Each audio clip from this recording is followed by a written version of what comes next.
Hi, greetings to all of you. Thanks for being here and watching and sharing, subscribing, hitting that like button.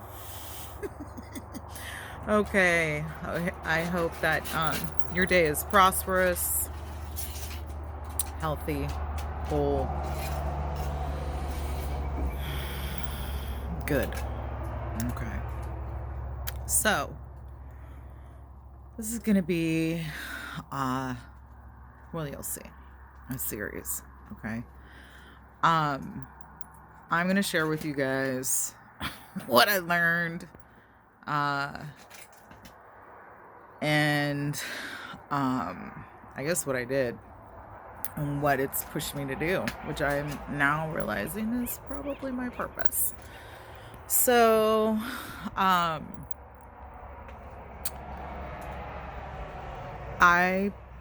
was in a toxic, what I consider narcissistic relationship, and didn't even know what that was really until a couple years ago, while I was in it, and had kind of gone through all of the, I would say, shared experiences that a lot of other people had gone through. Um, it was very confusing. In my instance, it was both spiritual, mostly a spiritual attraction. There were some things in the beginning where I was like, I don't know about this person, but pushed past my own self judgments, believing that I wasn't really accepting love. Okay. And I had heard that in my life, which could relate because I'm adopted. So I would probably have some, um, trauma responses that I wasn't aware of. So other people would notice it, but I didn't really um, think that I had that as well, like a codependent, manipulative type of personality. But of course I would because of my own upbringing. So I didn't see that in the beginning. But what I did know when I went into it is the group that I had been involved with practiced magic. And this is something that I started understanding that was kind of universal, especially when it came to like governments and secret societies and such like that. So I just didn't, because I know about magic by accidentally doing some magic when I was younger and it working and me being like, oh, shoot, I didn't, you know. And knowing kind of internally that bad magic or any kind of like entrapment type of magic is not good. And to try not to use my magic that way. Well, one of the first things that happened was a spell to keep somebody away from the house. And then even within the spiritual group was a lot of like guilting and shaming. But I actually looked at it as like ways to face certain truths about ourselves, myself, so that I could be a better person. Well, and at this time I was doing a lot of things like singing bowls and tarot card readings, which I mentioned before. So, um, and it was even shown to me like what was happening, like a simulated example of what was going to happen. So food, rest, my own magic being used against me because I shared a lot, which is what a lot of like traumatized codependents do, is they overshare, and I do a lot of oversharing. I might be oversharing right now, but I feel like this is okay. I checked in and so uh a lot of things that would happen in my, so I'll give you one example. So one of the first things that happened was we didn't have any creamer here, and I used to put stones in my water all the time. Shh.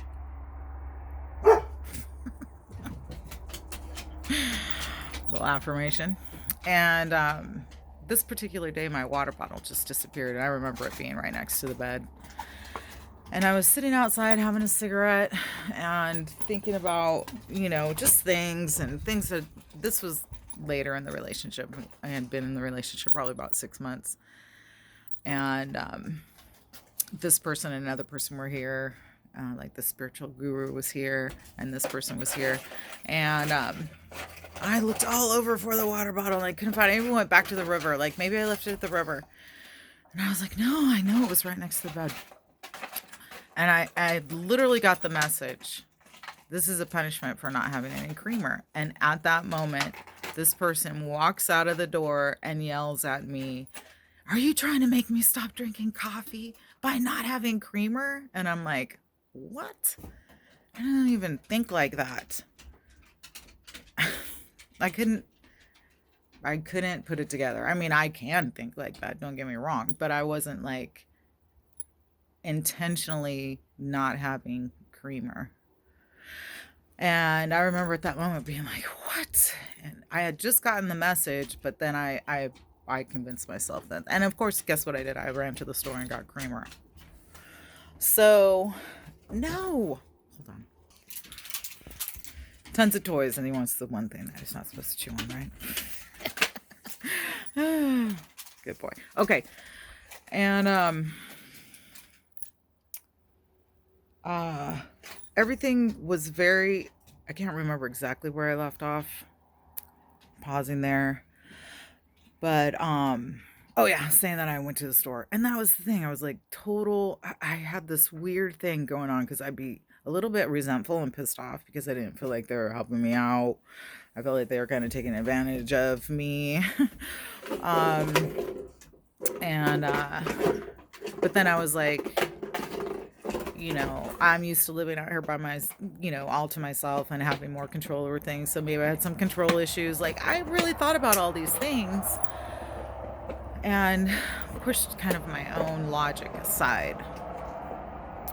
And then over time, what I started noticing is what I consider actual spells. I started noticing things around the house, noticing things with my clothes. I had actually caught this person like hiding and re-hiding things. And at that time I just did not understand. But I knew like there was anger issues for both of us. I definitely had sexual trauma that I knew was not gonna go well in this relationship. But tried to work through that and just. But after I discovered what type of relationship I was in, that's when I really started. I mean, I had seen the spells before, and they were literal spells, like bags of things in corners, right? And I didn't get it. I didn't get it for a long time. So, in this particular instance, I think that some learn magic because it is a great way to control. It can go hidden for a long, long, long time. And the effects of it can be magnified by being in a constant fight or flight or freeze, fawn, cortisol driven experience. And I do have my theories that it was also like my government. I think the government does this probably plenty of people, and I've mentioned before that I think it relates to the DNA, but I can't prove that for sure. That's just a speculation I have, and it's possible, just saying.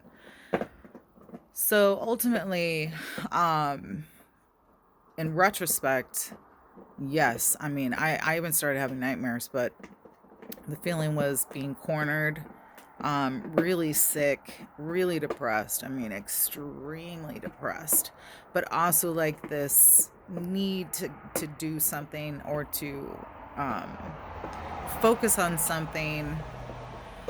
And even in that, I would get distracted from that, just because of my own want to please this other person, and not let myself be logical. And I do remember yelling one time, like, I feel like my boundaries are being broken. And I feel like I have no boundaries, I yelled. And then also like the crazy making, like I turned into a raging bitch, full of hate and just spite and venom. And when I did my cleanse, a lot of bile came out. I forgot to mention that, but you know, that to me is like what can happen inside of our bodies when we're just like stewing and ruminating. And these were also bugs, ants, bugs, flies are spies. Bugs are used to make you crazy or to keep you ruminating. Things in corners are to help you feel cornered, or to corner that knowledge, or to corner that energy. Anything of yours that's like medical or medicinal, including drink and smoke, will be used against you, on top of, the lies and the silent treatment and the manipulated aspects of fear. The control is like out of control. It's meant to have you do the things that they know will happen while you think it's you. Okay, so the magnificent thing out of all of this is this is what's happening in every country, down to the minute of each city. The number one is distraction and keeping you tired. And then you feed yourself crappy food because sometimes you don't even have the time to make it. And even if you do have the time to make it, sometimes that food can be expensive depending on where you live. And you can't grow your own food depending on where you live. So I feel like the ultimate thing for me to share is two things. It's like for those women that are in relationships with narcissists that may actually be using magic to keep you even more stuck, cornered, financially, all kinds of things. I want to share with you ways to help break that, because probably if you are experiencing that, you are an extremely magical person. And the flip side would be that you're actually being called to start using your magic, not in a revengeful kind of way, but in the way that your soul and heart has known magic can be used to expand and heal. And instead of doing reversals, because my goodness, like if you think about it, it's kind of like the eye for the eye thing, right? If you keep doing reversals, it just keeps reversing. But the trick of using your magic against you is that you're not, even if you do a reversal, it doesn't go back to them because it's your magic. What has to happen is a complete dispelling, or a way of saying, if anything is being used against me, may it fall to the ground or dissolve, or be reflected, so that it can't penetrate the aura or the protection around you, the armor around you. We want to stop reversing. We want to stop spelling in general, because that's what's got us into everything that's happening. Numbers, language, energies, all being constantly manipulated to control. And so I want you guys to know, right? I want you guys to know that is possible, that they've been trying to keep us. I mean, certain religions and certain cultures know very well about spells and magic, okay? The general population is taught that it doesn't exist, or that it's pure evil, while they're actually being spelled by people who claim not to believe it and not to do that stuff. And so to reverse it are several things, is sharing the 9 moon calendar and the energies that go with it. And actually, like, really what's happening is, at this point, I feel like I see the match between the 9 moon calendar, the 9-day moon calendar, and the 7-day sun calendar. And seeing the matches of like the energies, and where certain holidays fall, and certain traditions within the country fall. Okay. And